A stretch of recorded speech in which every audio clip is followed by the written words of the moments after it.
我叫林淑嫣，谢慎口中的阿嫣是当朝贵妃的小名。前世她因这一生醉酒后的轻唤，险些招来杀身之祸，却在生死关头拉我做了挡箭牌。啊，阿嫣，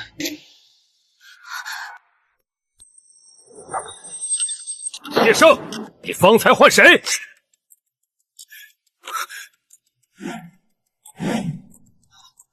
皇上息怒，臣思慕林家嫡女，请旨赐婚。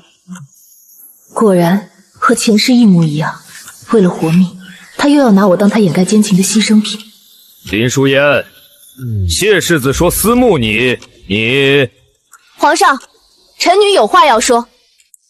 皇上，臣女与谢世子素不相熟，更谈不上思慕。淑嫣，你在说什么胡话？本世子方才分明是在叫你。谢世子请自重，臣女的名字中虽有一个嫣字，但臣女的小名自有就是皎皎。方才世子在大殿之上那声浅选的阿嫣，叫的可不是臣女。况且，臣女已有心上人，此生绝不改嫁他人。谢世子方才所唤之人究竟是谁，臣女不知，但绝非臣女。谢胜，这一世想拿我当挡箭牌，你找错人了。谢生，林家嫡女说她已有心上人，且与你素不相熟，你口中的私情又从何谈起？皇上，淑嫣定是害羞，怕在此折了颜面，才不肯承认。臣与淑嫣早已私相授受，互许终身了。谢世子，这种坏人明密的谎话，你也敢在圣上面前空口白牙的颠造？淑嫣，你忘了我们在后花园的私会了吗？为了避人细目，你甚至还送过我贴身信物，竟以私相授受，这林家家教，若真如此，林迪于方才的自辩，岂不是在欺君？前世就是因为这句话，才让我在皇上与群臣面前颜面尽失，被家族当作耻辱。你个不知廉耻的人！谢双子既然在御前咬定了私情，你便是死也要死在谢家。林家丢不起这个人，从今往后，你便是林家的弃女，与我林家再无瓜葛。林淑嫣，演戏要演全套，我不能让心爱之人陷入任何危机，所以你不配合也得配合。谢胜，你这卑鄙无耻的小人！夫人，再使把劲儿，夫人。林淑嫣，瞧瞧你这丧家之犬的模样，是你托了哀家的福，你才能嫁给盛哥哥。这谢夫人的位子坐的可还稳当？为什么是我？你真当他爱你？当初盛哥哥那日御前求娶你，无非是因为你的名字中有一个嫣字，与哀家的名讳同音。你自始至终都不过是哀家和盛哥哥用来挡灾的挡箭牌罢了。盛哥哥说了，不被爱的孩子没资格活下来，他的子嗣，这世上只有哀家才有资格生。你染指了不该碰的人，哀家这就亲手送你上路。原来如此，竟是你们害死我第一个孩子！你胆敢刺伤哀家！你与谢胜联手害我到这种地步，如今我拉你做一个垫背的，不过分吧？哀家还没活够，哀家是太后。你没活够，那我呢？你与谢胜安度陈长，凭什么要我付出代价？我死后魂魄不散，我看着谢胜伪善的哭丧，看着林家嫌恶的避嫌，我以为我的一生就这样凄惨落幕，直到他回来了。霍将军，这可是谢府，您即便贵为将军，也无权。滚！挡我者死！是霍明远，我那斗了一辈子的死对头，竟在闻讯后第一时间赶回了京城。你疯了不成？谢氏，你对他做了什么？我已查得清清楚楚。你这种卑鄙小人，不配碰他。淑嫣，我带你回家。林淑嫣，你这个疯子，你平日里只会对我凶，只会跟我作对，怎么到了谢胜面前就成了软柿子？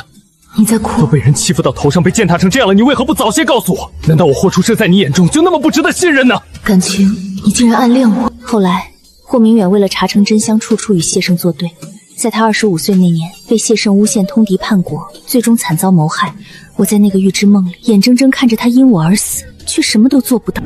皇上，臣女方才已经说过，谢世子唤的阿嫣并非臣女，臣女虽名中有嫣，但臣女的小名乃是皎皎。此事，臣女的至亲好友皆可作证。祖母，您说是吗？启奏皇上，老身可以作证。老身的孙女自幼便由老身亲自教养，她的小名确实叫皎皎，取明月皎皎之意。府中上下乃至交好的世家，从未有人唤过她阿嫣。皇上，那是微臣私下对她的。谢世子，请自重。臣女与世子此前不过在大庭广众之下有过几面之缘，话都未曾说过几句，何来所谓的私下称呼？臣女清清白白，与世子并无半点私情。想来谢世子方才在那般浅女神态下唤出的阿嫣，定是另有其人。皇上，林姑娘说的有理，若真是私情，总该有些物件证据。可现在瞧着，倒像是谢世子单方面认错了人。谢生，这一世没有林家给你做背书，没有我给你做遮羞布，我看你如何走出这大殿。皇上，臣妾若没记错的话，柳贵妃的名字中似乎正巧也有一个嫣字。哎呀，皇后娘娘这么一说，臣妾倒想起来了。贵妃姐姐入宫之前，与这位谢世子似乎是青梅竹马吧？哎呀，难不成谢世子方才在这大殿之上酒后吐真言，唤的是贵妃姐姐的小名？皇上，您听听他们说的这些胡话，臣妾什么都不知道呀。臣妾入宫多年，一颗心全在皇上身上，怎能由得他们这样空口白牙的污蔑？柳嫣儿，你这副戏码前世我看了无数次，但这一次皇上的疑心一旦种下，可不是你撒个娇就能抹平的。谢生，他们说你与贵妃是青梅竹马，此事你为何从未对朕提及？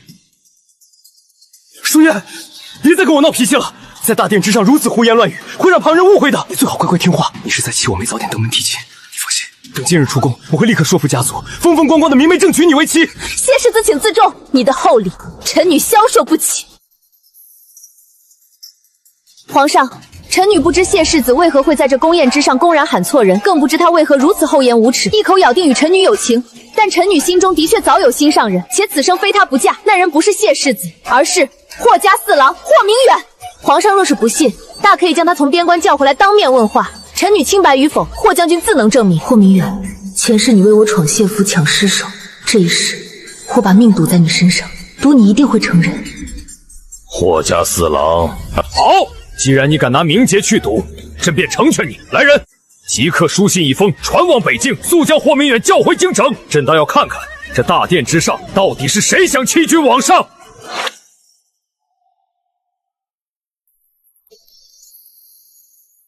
臣女谢皇上恩典。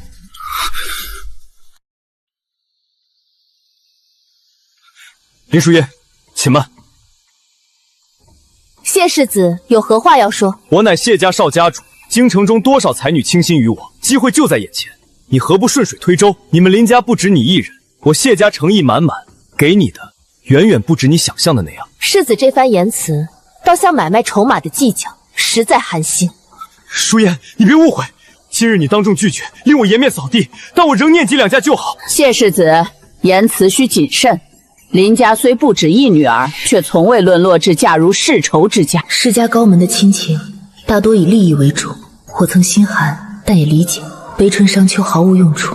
家族这次愿意相信我，那便让家族成为我的后盾。老夫人，此事并非如此简单。淑妍她……谢世子，你自诩京中第一名流，总不会连自己的相好都认错吧？老身的孙女已经说得明明白白，不曾与你定情，你休要纠缠。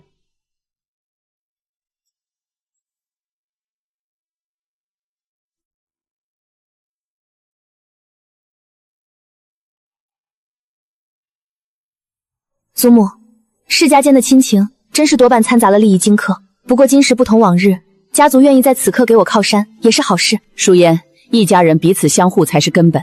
不论外界风云如何变幻，家族是你最坚实的盾牌。小姐，老夫人说的极是。如今形势严峻，背后有家中助力，小姐定能更安心从容应对。面前道路险峻，谢生交诈难测，我定不能有半点疏忽。祖母，幸有您为我撑腰，我心安顿许多。切记，淑妍，今日的态度已定，必须守住底线，绝不可给敌人留手。我会的，祖母。此生此世，我绝不会再任人摆布。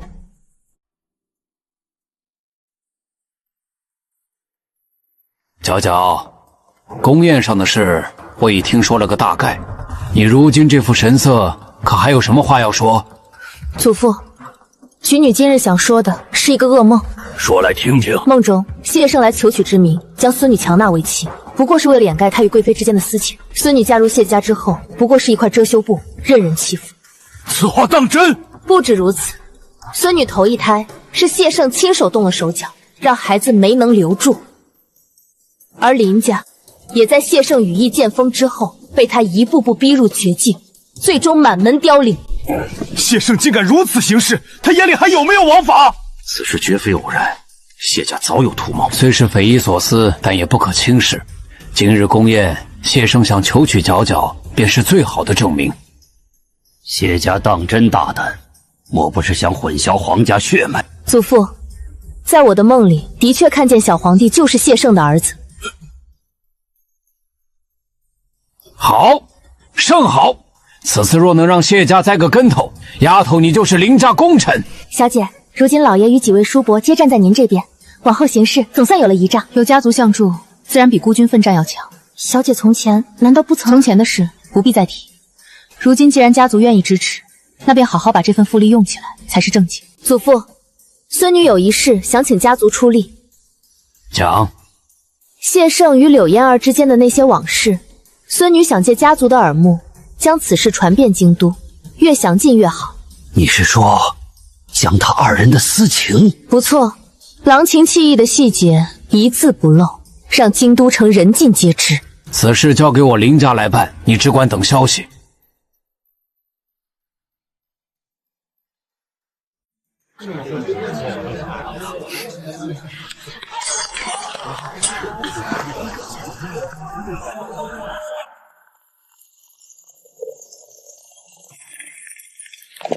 小姐，那是兵马司的人，我认得，谢三阳，谢家人。来人，把说书先生嚼舌根子的戏子通通抓起来！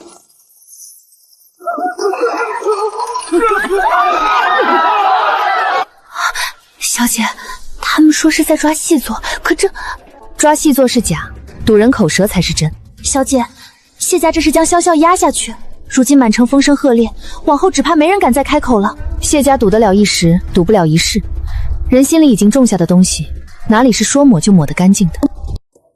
淑妍，我听说了，谢家到处在堵人嘴巴，你说谢生不会还想着强娶你吧？他想，也得看他有没有这个本事。话虽如此，可谢家势大，兵马令都是他们的人，眼下这情形，他越是四处堵嘴，便越是坐实了那些传言。皇上又不是瞎子。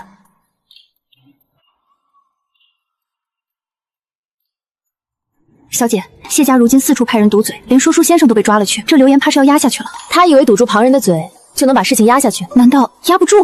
有些事越不让说，越引人揣得。谢家越是大张旗鼓的去独享，这里头到底藏着什么见不得光的东西？但帝王的疑心一旦种下，便会生根发芽。谢胜与柳嫣儿之间的事，如今已经种进了皇上心里，那颗种子迟早会彻底爆发。何况不止宫外，祖父与几位叔伯如今也已在朝中出手，着手打压谢家的势力。如此说来，朝中与宫中两处同时施压，一时间两大派系在朝中斗得你来我往，谢家腾不出手，才是我真正想要的局面。给我去查，到底是谁在污蔑我谢家？胜儿，此事闹得满城风雨，这样下去，你的世子之位怕是不保啊！爹，召集谢家精锐，我们要送林淑烟一份大礼。小姐，满城的舆论已对谢世子十分不利，传言越传越广，不少人开始质疑谢家的声望。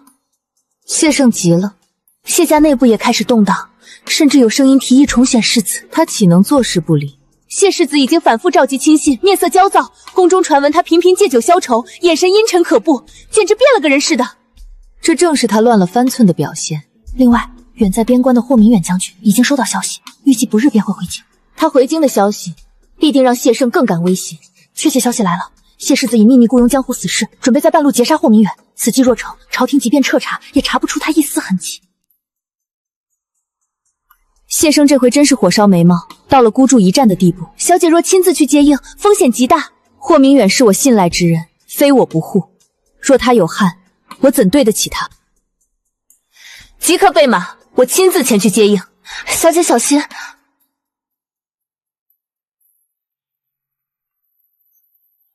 谢信顾江湖死事，我便以其人之道还治其人之身。小姐是要花重金雇江湖高手前去接应霍明远。小姐，府中护眼与暗卫是否足够应对？世家高门养的护眼与暗卫，自是比不得江湖上的顶尖高手。此事必须用对人。谢生，这一盘棋，看谁走到最后。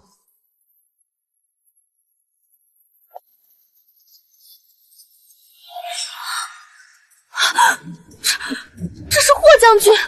立刻去请城中最好的大夫，悄悄请，不许走漏任何风声。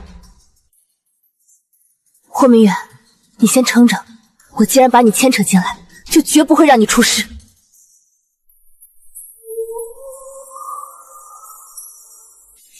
小姐，大夫说了，霍将军伤势虽重，但性命无虞，只需好生将养。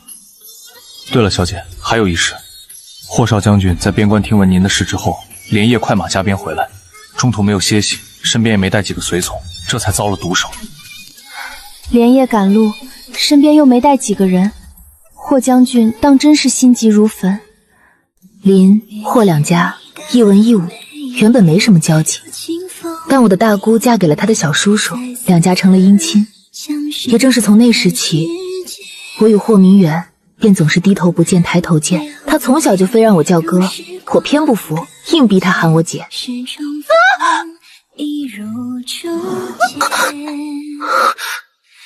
林淑妍，你干什么？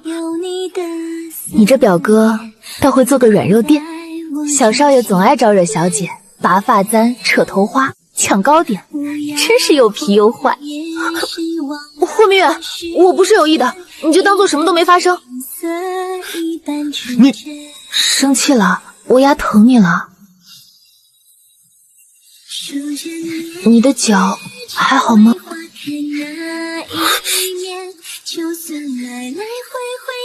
林淑妍，你什么都不懂。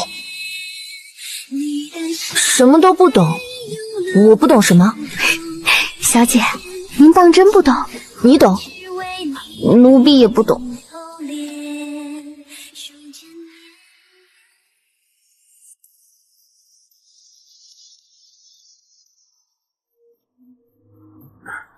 霍明远，你醒了。你是谁？霍明远，你不认得我了？我是林淑妍，林家嫡女，你的表……他这是失忆了。小姐，该不会是路上受伤，伤到了头吧？你现在在哪里？你叫什么名字？你还记得吗？我叫霍明远。他的头可有伤着？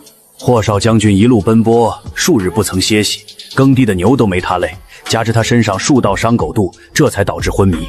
不过他脑袋完好，脑中并无堵塞，按理说不该失忆。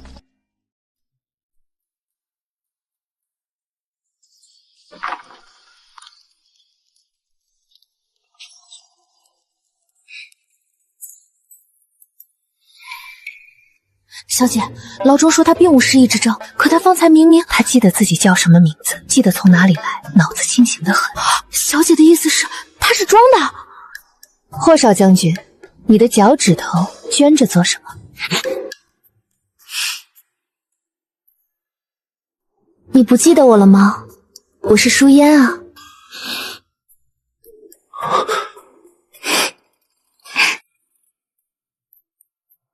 明远，别凑那么近。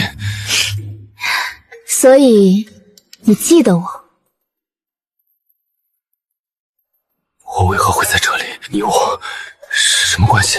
你在边关收到消息，快马加鞭赶回京城，半路遭人劫杀，是我派人将你救回来的。劫杀？何人所为？谢胜，谢家世子，你认得的。你我早已有情，你本打算此次回京娶我的。谢世子在御前扯谎，非说他与我是一对有情人。你此次回京是皇上授意。你是说你与我才是一对有情人？正是。我为何要信你？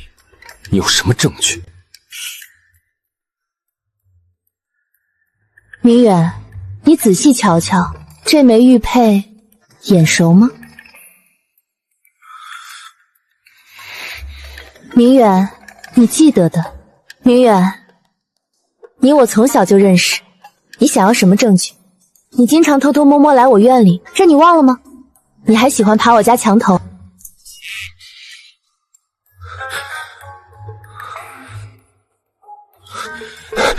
你所说的证据不足，你敢不敢亲我一下？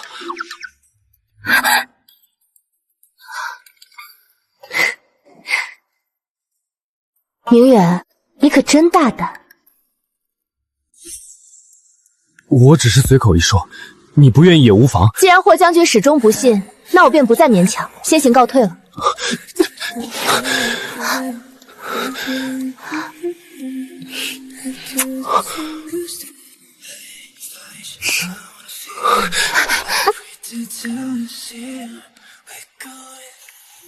这两位少爷小姐这是要干嘛？心慌心慌！啊！我什么都没看见，你们继续。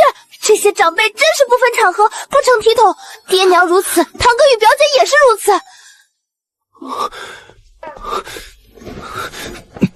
表姐、堂哥，你们这也太不避讳了，我都替你们臊得慌。昭昭，女孩子家的，混说什么呢？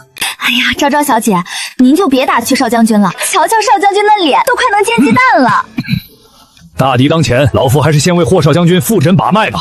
奇了奇了，霍少将军方才还脉象微弱，此时竟仿佛吃了什么百年人参一般，这脉搏简直强劲如牛啊！不过到底身中数刀，底子虚着呢。少将军听老夫一句劝，眼下还得仔细将养，更不可心浮气躁。有劳大夫了，我会看着他的。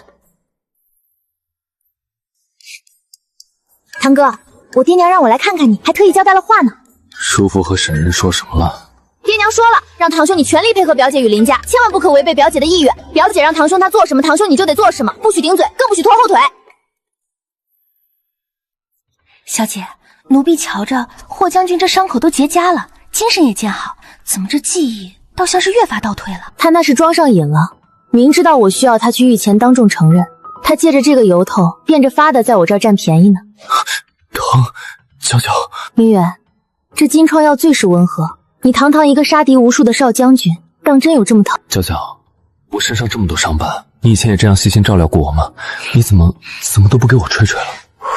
吹吹，霍大将军，这下可好些了？好多了，娇娇吹的比什么都管用。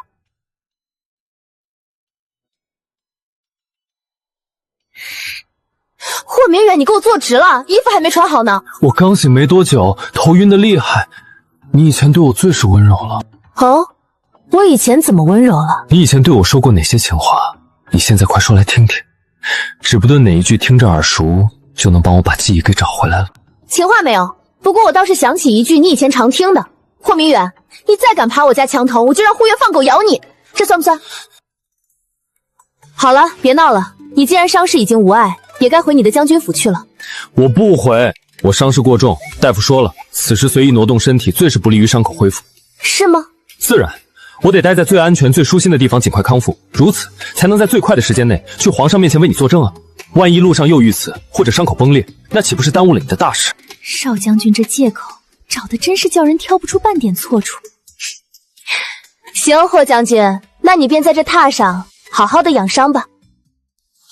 小姐，大理寺那边有消息了，那些弄伤霍少将军的死士在牢里全都自尽了，根本没留下一个活口。意料之中的是，谢生一向心思缜密，既然敢雇凶，我们本想利用霍少将军的伤势状告谢生买害人，现在这条路算是被他堵死了。无妨，买凶杀人只是开胃打菜，他能堵得住死士的嘴，却堵不住天下的悠悠众口。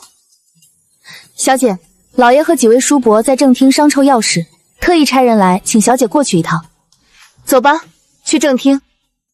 角角见过祖父，见过大伯二伯。角角坐。从前这正厅议事，可只有你那几个兄长才有资格进来。如今我们角角当真是林家当之无愧的功臣了。大伯过誉了，角角不过是尽本分，为了林家，也为了自保。好了，说正事。角角，霍少将军再有几日就能入宫面圣，届时谢生必然会察觉危机，他也一定会拿出其他手段来应对。你可有准备？祖父、叔伯们，角角命人私底下秘密调查了谢家历代男子的身体特征，上面写的，你们且看看是否属实。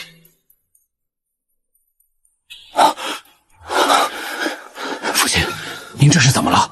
您神色大变，难道这卷宗之上记载的是惊天秘神？岂止是凶险，五皇子肩头的那处异于常人的胎记，竟与这卷宗上谢家历代嫡系男子的特征一模一样。谢家、谢胜，他们当真敢做这等诛九族的勾当？皎皎，你可知道你在做什么？此事事关皇家血脉，兹事体大，一旦我们走错一步，不仅不能击垮谢家，反而会落这层皇室的罪名。皎皎，你必须有10成把握，方可捅破这层窗户纸，否则一旦皇上迁怒，我整个林家都将万劫不复。祖父，孙女明白您的顾虑，林家是孙女的靠山，孙女绝不会拿林家上下几百口人的性命去犯险。祖父放心，向来不留后患，这卷宗不过是引子，孙女还在继续寻找最关键的人证，只要人证到手，谢家就是神仙下台也翻不了身。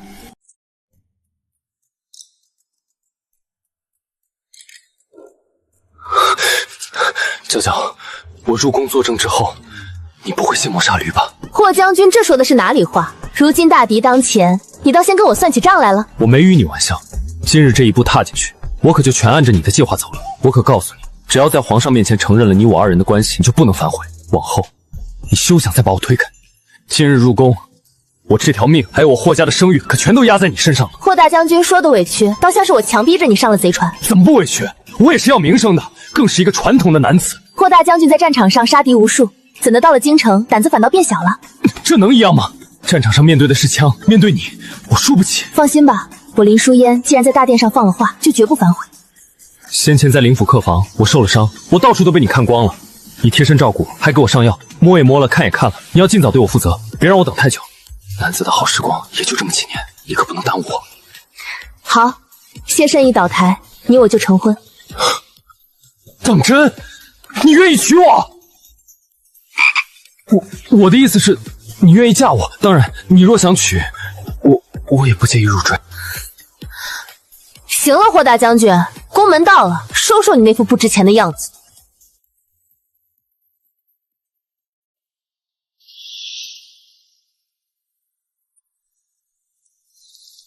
能不慌吗？先前柳贵妃深得皇上不敢偏宠，朝中不少大臣天天上折子，提议要将贵妃所生的五皇子封为太子，其中呼声最高的可不就是他们谢家派系，可不是吗？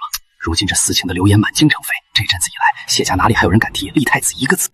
你倒是说说看，你与林淑烟究竟是何关系？回皇上，臣与皎皎早已互诉心意，微臣本打算此次回京就亲自去林家登门提亲，只是万万没想到，微臣还在边关御敌，京中竟会有人使出这等下作手段，妄图污了皎皎的名声。皇上，林淑烟与臣也早就互生情感，臣所言非虚。那日宫宴之上，臣喝醉了酒，因思慕成疾，口中所唤之人，千真万确就是他。哦，谢爱卿，空口无凭，你口口声声说与林家嫡女有情，如今却各执一词，你究竟有何凭证？若真如你所言，林淑烟今日为何又一口咬定霍明远才是他的心上人？皇上明鉴，林姑娘今日之所以极力否认，不过是因为与臣闹了嫌隙，至今还在跟臣赌气罢了。赌气？是，只因臣此前在机缘巧合之下，曾不小心看过她的些时日。林姑娘怨臣没有及时去林家提亲，伤了心，这才在气急之下拉出霍将军来当挡箭。皇上若是不信臣所言，臣有一法可证清白。臣可以准确无误地说出林姑娘身上最私密的胎记所在。谢胜，你无耻！堂堂谢家世子，竟在御前用如此下作卑劣之言毁女子清白，放肆！大殿之上，成何体统？给朕拉开！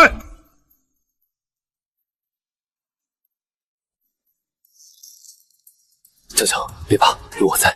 只是他为何会知道太极的事？莫非你身边有内鬼出卖你？不可能，知晓此事之人还活在世上的，他视我如亲生，绝无可能出卖我。是前世的眼神，原来如此。这一世不仅我带着记忆回来，谢胜他也做了预知梦，难怪他能在大殿之上如此笃定。皇上，臣本不想在大殿上宣扬女子的事，但霍将军步步紧逼，臣不得不自证。淑烟，你的小名的确叫皎皎，可你也私底下对我说过，让我称呼你阿烟。你身上的私密胎记，若非你我坦诚相见，情谊深重，又如何能看得到？淑烟，听话，你乖些，莫要再与我置气。我下月就备下重礼去林家提亲，可好？皎皎，不可让他信口雌黄。若皇上真让宫婢来验身，你的胎记……谢圣早有万全准备。若是真让宫婢前来验身，私密胎记公之于众，再如何否认都是徒劳，只会彻底落入他部下的死局。谢世子，既然你对这私密之事如此了若指掌，那臣女少不得也得说上一说。说到私密之事，我也知晓谢家嫡系男子皆有一个共同点，那便是小拇指与无名指一样长。皇上，您别听他胡说。谢世子一口咬定那日宫宴所唤之人是我，莫不是为了保护某些人？臣女要是没记错的话，柳贵妃的小名正是阿嫣。皇上，臣女之所以恳请皇上急召霍将军回国作证，并拖延至今，不单单是为了臣女的名节，更是为了利用这段时间替皇上搜罗谢家欺君罔上的铁证。臣女近日在坊间听过一个极荒诞的话本故事，故事中有一权臣为了混淆天家血脉，竟私下与后宫嫔妃有染。他胆大包天，只等着那妃嫔生下他的骨肉，他便在大朝朝上大力扶持此子登基。到了那时候，那权臣便可摇身一变，成为先帝的亚父。如此一来，他不仅能权倾朝野，甚至还能肆无忌惮地霸占太后。亚父，霸占太后，这故事……闭嘴！你不要命了？瞧瞧皇上的脸色。皇上，林淑妍是在污蔑臣妾冤枉的皇上，臣妾对您一心一意，绝无二心，您千万不要听信这个女人的谣言啊！贵妃娘娘，臣小方才不过是讲了一个坊间听来的荒诞话本故事，从始至终，臣女几时说过您就是那话本中的嫔妃？娘娘若不是心虚，为何要如此迫不及待地往自己身上套？你这个女人，你血口喷人！皇上，林淑妍满嘴荒诞之言，包藏祸心，竟敢在这大殿之上含沙射影，妄议皇家血脉，此女其心可诛。臣恳请皇上速将妖女当场赐死，以正视听。谢圣，当着皇上的面，你竟敢公开要杀人灭口，你眼里还有没有王法？有没有皇上？明远，不必拦他。你瞧，这两位平日里最是高高在上的人，如今这副狗急跳墙的癫狂模样，真面目，这不就快要露出来了？谢世子真是一出好戏，你方才在皇上面前还口口是你的毕生之爱，为了我思莫成疾，情深意重，怎么一转眼的功夫，一提到皇家血脉，你就要请旨让皇上立刻将我赐死？如此反复无常，你嘴里那句深情的阿嫣，到底是在急着杀人灭口，好保住你身后那位真正的阿嫣？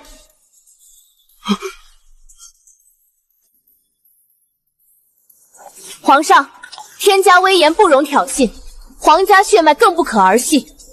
如今五皇子正是大前未来的储君备选人之一，若真有贼子企图混淆视听，那便是在绝我大前的根基。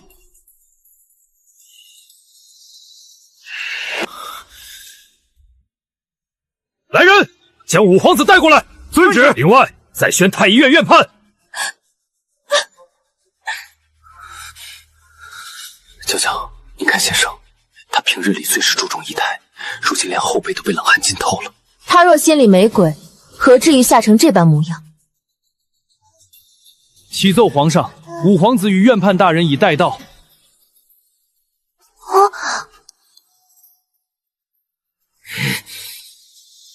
院判，给朕滴血验亲。微臣遵旨。皇上，民间寻常的滴血验亲极易受外物所扰，并不可信。但臣这里有一种太医院秘制的药剂，融入水中后，唯有至亲血脉的血液方可相融，旁人血液入内，绝有相纳之理。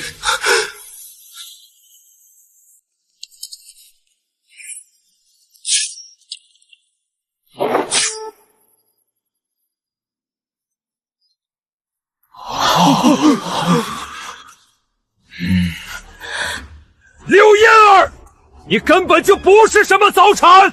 当初朕也觉得奇怪，为何一个仅6个月的早产儿生下来会比足月的孩子还要健壮高大？原来是你这女人入宫之前就怀上的孽种。皇上，不是这样的，臣妾当真是早产，臣妾冤枉。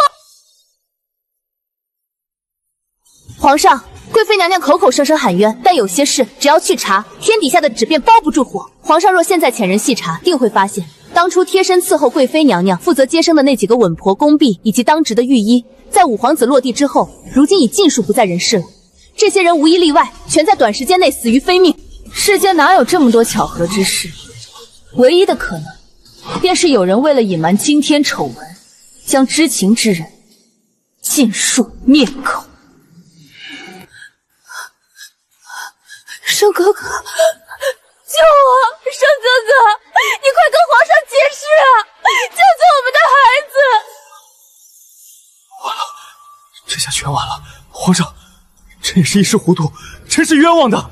是柳燕儿，是他入宫之前设计蛊惑臣，是他非要向臣投怀送抱献身给臣，臣一时鬼迷心窍，才着了这女人的道啊！皇上，为什么？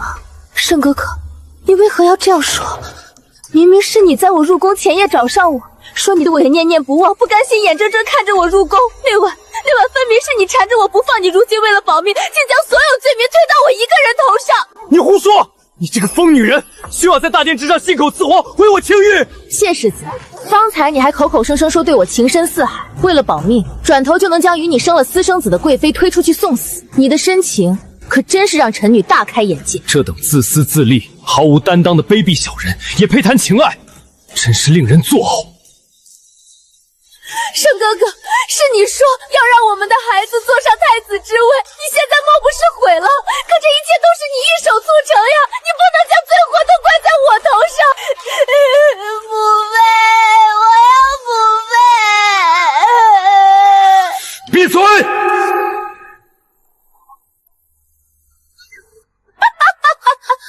本宫的儿子会是太子，将来也会是九五之尊。圣哥哥承诺本宫，一定会让本宫成为天底下最尊贵的女子。来人，褫夺柳氏贵妃头衔，即刻将她打入冷宫。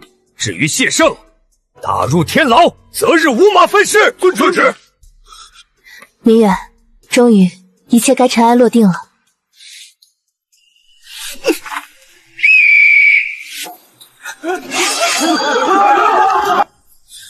保护皇上！娇娇，跟紧我！他是狗急撞墙了。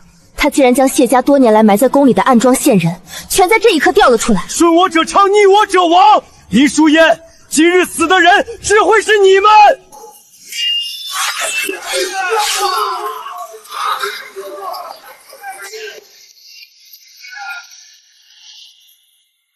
启奏皇上，逆贼谢圣在死士的拼死掩护下，已经杀出重围，逃出宫去了。逆贼！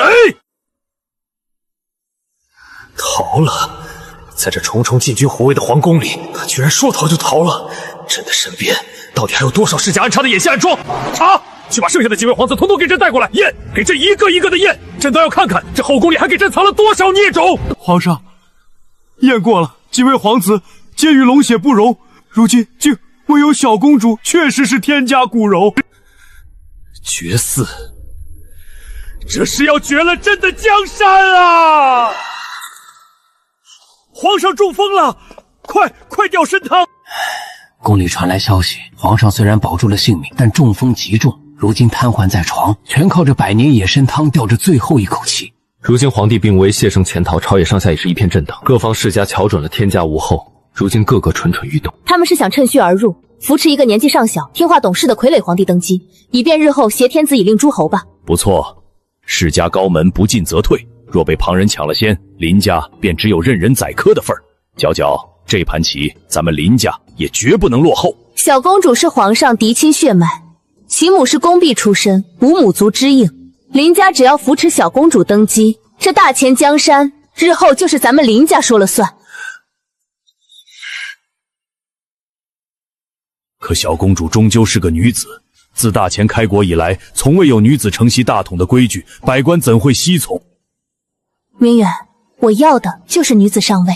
小公主若能登基，我想要的女侯之位还会远吗？娇娇想要封侯，我便为你扫清这朝堂上的所有障碍。女子称帝又如何？你想要的，我定会帮你拿到。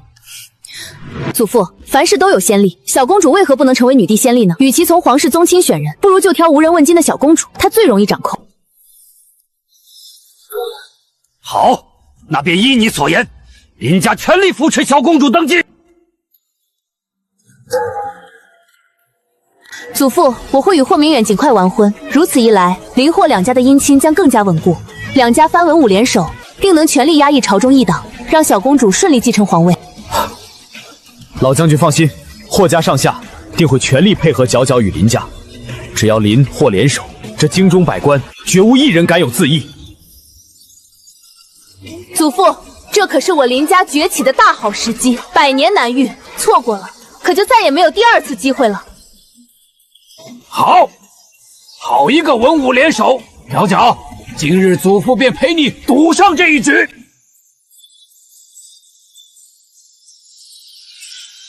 角角，真如你所料，在帝王昏迷的这几日，老身已联合全族之力，在朝堂上极力推崇小公主为皇太女。如今大事已成，不过谢家那边可有什么动静？他们当真愿意眼睁睁看着林家做大？老爷小姐，霍将军，外头刚刚传出消息，谢家对外正式宣称，因谢胜大逆不道，德行有亏，已与他彻底决裂，将其正式划出了族谱，断尾求生，让谢胜一人背锅。谢家这一手卸磨杀驴，舍卒保坏，倒真是玩得炉火纯青。可惜谢胜就算被划出族谱，他的这条命也早已不是谢家说了算。小姐，谢家到底是百年世家，根基太深，朝中那些依附他们的党养盘根错节，一时间咱们还真是无法将谢家连根拔起。无妨，只要谢胜这个手合伏诛，谢家断了脊梁，剩下的旁支不过是一盘散沙。霍明远呢？霍少将军已经把人堵在前面的荒巷里了。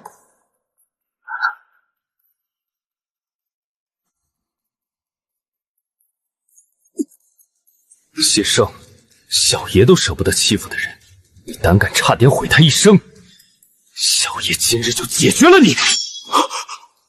等等，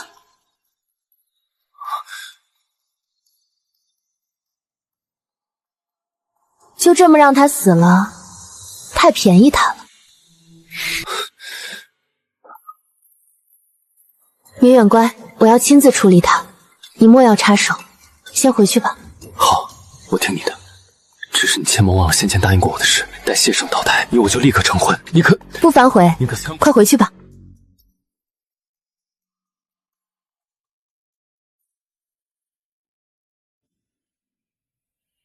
舒言，一日夫妻百日恩，看在前世你我做了多年夫妻的份上，你难道就不念一丝旧情吗？旧情？谢胜，你竟然还有脸跟我提旧情？你纵容柳嫣儿处处算计，刻意折辱，屡次将我逼入险境，又借朝堂权势打压林家，步步排挤，断我家族前路，毁我林家基业。你当下步步绝情，分毫不让，如今又配与我谈什么旧情？我不会让你轻易落幕收场，你一生步步构陷，将无数人逼入绝境，今日落魄，皆是你亲手造就的。更何况谢家最重门第颜面，若知晓你的下落，你觉得他们会如何？谢胜，如今你已然被谢家彻底剔除族谱，弃如屁路，被自己倾重一生效忠的家族反手舍弃，这滋味好受。来人，你身居高位便私心作祟，处处构陷打压，步步算计逼人绝境，如今落到这般地步，全是你自己酿成的结果。罚你永久禁足于此，终生不得离馆半步，自此褪去所有身份体面，日日承受世俗冷眼，为自己一生的算计与过错赎罪，终老于此。不，林叔爷，你不能这么对我，我不甘心。姑娘，这是之前说好的100两银子，姑娘收好。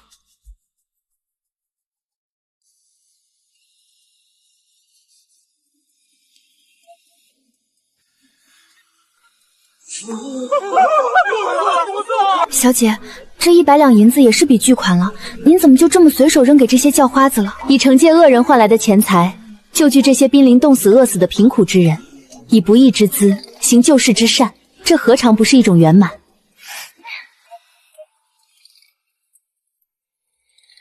小姐，宫里丧钟敲响了，皇太女今日才刚册封，皇上就驾崩了，这未免也太了。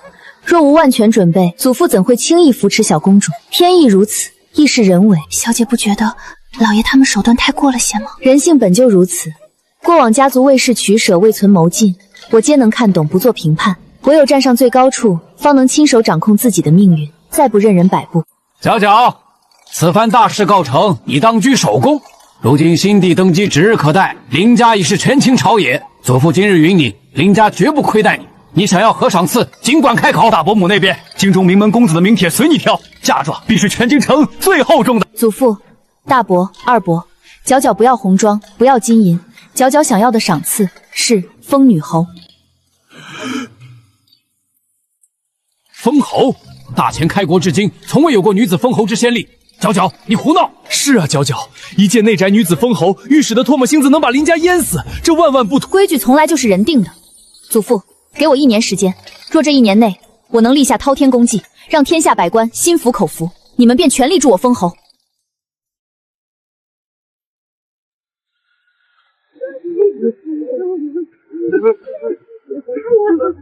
林姑娘是活菩萨。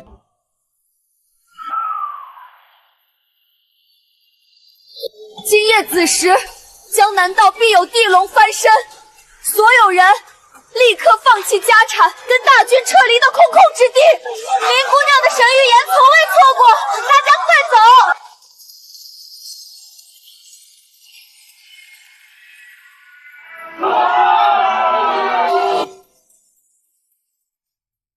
小姐，您快听听外头的动静吧。如今不仅是咱们京城，连最偏远的郡县都在传授您在江南道致意、预警地龙翻身的事迹呢。百姓们能安居乐业便好，传言多有夸当，不必尽信。这哪里是夸大？仅这1年之内，林淑妍这3个字在老百姓眼里简直是神明一般的存在。如今谁不知道林家嫡女胸怀天下，有惊天畏地之才？名声传得越广，我们的筹码便越足。走吧，去祖父书房。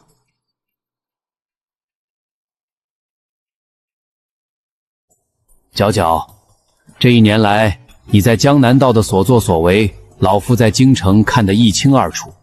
你带回来的不仅是万民的感恩，更是连满朝文武都无法反驳的通天共济。若无祖父在朝中遮风挡雨，孙女也无法放手一搏。老夫如今是新帝的辅政大臣，林家也到了权势的顶峰。先前你提的要求，老夫本以为是天方夜谭，你用这1年的努力与政绩，彻底塞住了那帮言官的嘴。老夫松口了，林家上下定会联合百官，全力推举你成为我大前开国以来第1位女侯。孙女谢祖父成全。皎皎啊，老婆子心里一直有个疙瘩。你与霍明远的婚事将近，霍家是武将世家，你嫁过去便是有林霍2家做靠山的将军夫人，一生荣华富贵享之不尽。祖母，孙女知道您是心疼我。你既是个女子，横竖是要嫁人的，为何偏偏要折腾这一遭，非要这满朝文武甚至全天下指指点点的女侯之位呢？做个安稳的后宅妇人不好吗？因为靠滩山会倒，靠人人会走，唯有这封侯建功真真切切地握在我林淑烟自己手里，这一世便再无任何人能主宰我的命运。小姐，方才老夫人问您，您怎么不告诉她实情？若是有了林霍2家的庇保，您本可以过得极安稳，何苦要在外头这样拼命，非要争一个女侯之位？安稳？前世我已经体会了弱者的下场，人一旦依附旁人而活，命便不再是自己的了。小姐，我不会再让自己沦为无用之人，更不会奢望有人会无条件爱我。这世上人皆有私心，哪怕有朝一日家族还会在利益权衡之下再次舍弃我，至少我还能自保，能当自己的靠山。皇帝诏曰：翰林院林淑烟江南致意，今破格册封林淑烟为永宁侯，钦此。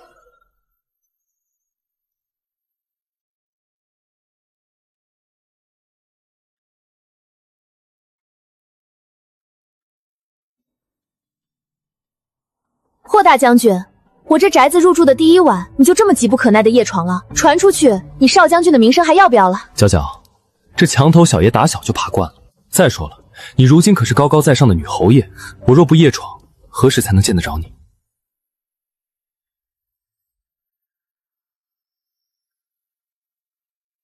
大半夜夜闯我的心腹，你怀里就抱着这些东西？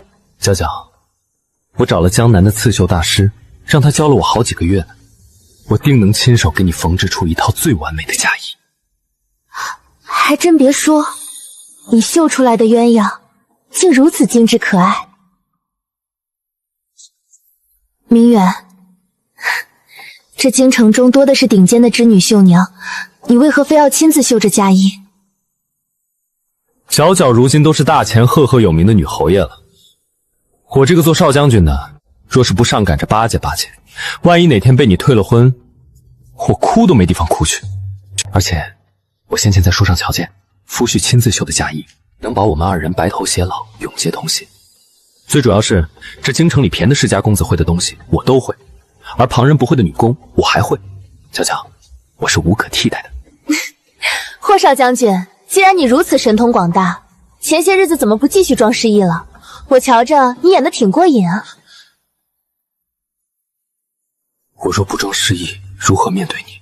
那些年你我一见面就打打闹闹，没个正形，我一时间还不适应与你当一对相敬如宾的有情人。那现在呢，霍大将军，如今你适应的如何了？如今有你在，余生朝夕，我早就彻底适应，也再也舍不得放手了。小姐，一晃眼10年过去了，如今当年那小公主已是20岁的女帝，而你也成了皇上最信任的御前宠臣。在这大前朝堂，您当真是真正的一人之下，万人之上，高处不胜寒，站得越高，越要走得稳。小姐，奴婢有一事不解，如今林家在朝中虽也安稳，但您身处如此高位，几位叔伯私下抱怨过几次，说您如今不肯全力扶持族中子弟。您虽说没有故意打压他们，但全力扶持，前世的教训还不够吗？我有用时，林家是我的后盾；他们有用时，我亦可给他们几分体面。若毫无底线的一外提携，只会让他们忘了本分，反噬自身。小姐看得深远，是奴婢多言了。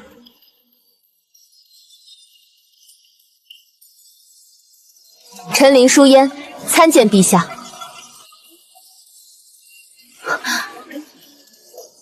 女侯免礼，这里没有外人，不必如此拘礼。